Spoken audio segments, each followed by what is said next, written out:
السلام عليكم ورحمة الله وبركاته. ازيكم يا حبايبي، عاملين ايه؟ تعالوا بقى نعمل بطاية الحلوة دي. حطيتها في محلول كده، في مية وفي ملح، وحطيت خل وليمون وسبتها كده ساعة. تعالوا بقى نعمل الحشوة بتاعتها. معايا كده سمنة على النار. هحط كده البصلاية مقطعاها حتت صغيرة زي ما انتوا شايفين كده، واقلب لحد ما تدبل معايا كده زي ما انتوا شايفين. وانزل كده بالكبد والقوانص اللي انا مقطعاها، واشوح فيها زي ما انتوا شايفين كده. وانزل بقى بالكمون والفلفل الاسود وبابريكا وملح، واقلب كل المكونات دي كده مع بعض، واحط بقى مرق الدجاج، وانزل بقى بالرز المصري بتاعنا كده. وبعدين بعد ما اشوحها كده واقلبهم مع بعض، هحط بقى كده المية واغطيها زي ما انتوا شايفين كده، واسيبها كده تستوي نص سوا. طبعا مش هسويها كلها عشان لسه تستوي مع البطاية. هفتح كده تحت الجلد زي ما انتوا شايفين كده، ووسع كده وافتحها علشان طبعا احشيها من تحتيها كده.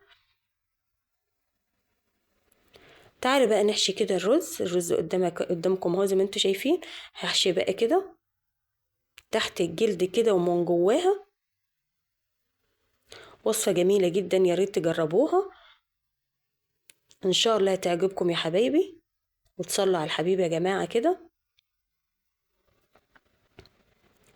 زي ما انتوا شايفين كده انا حشيتها كده من جوه ومن تحت الجلد، والم كده الرجلين بتاعتها كده زي ما انتوا شايفين. وتعالوا بقى نحط مية على النار.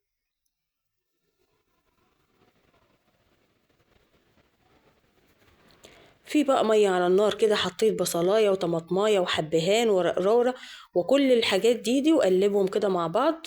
ورحت نازلة بالبطاية والمية طبعا مغلية. تعال نعمل بقى الحشوة الجميلة كده، اللي احنا التتبيلة اللي احنا هننزل عليها بالبطاية. معايا بصلاية وطماطماية وفلفلاية وتوم، واحط ملح وبابريكا وكمون وفلفل اسود، وكل المكونات دي هضربهم في الخلاط.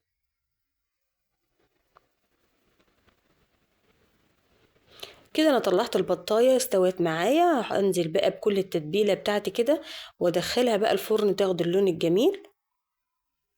تعالوا بقى نعمل رشه رز بسمتي. انا معايا نص كيلو من رز البسمتي، انا نقعاه بقالي ساعه. هنزل بقى بالبصل كده في السمنه واشوح فيها كده زي ما انتوا شايفين كده لحد ما تدبل معايا. وهنزل بقى بالايه بالكركم. عامة كل التتبيلة اللي هي هتروحي للعطار تقول انا عايزة ب5 جنيه او ب10 جنيه توابل بتاع الكبسة، هو يعملها لك كلها تشكيلة مع بعض.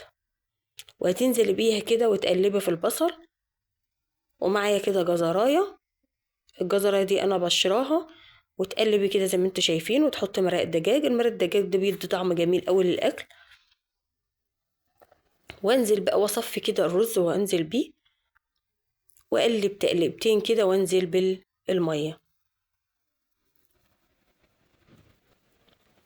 هحط بقى كده الملح، واسيبهم بقى لما يستووا كده براحتهم، وهدي عليهم النار. كده استوى معايا الرز جميل جدا وفلفل. شوفوا الجمال، مش عايزه اقول لكم على الريحه والجمال اللي فيه والله. جربوها يعجبكم اوي ان شاء الله. كده البطايه خدت اللون الجميل اللي انتوا شايفين ده. يا ريت يا جماعه اللي شوفني لحد كده يصلي على الحبيب، وتعملوا لايك حلو منكم كده، وتشتركوا في القناه عشان يوصلكم كل جديد.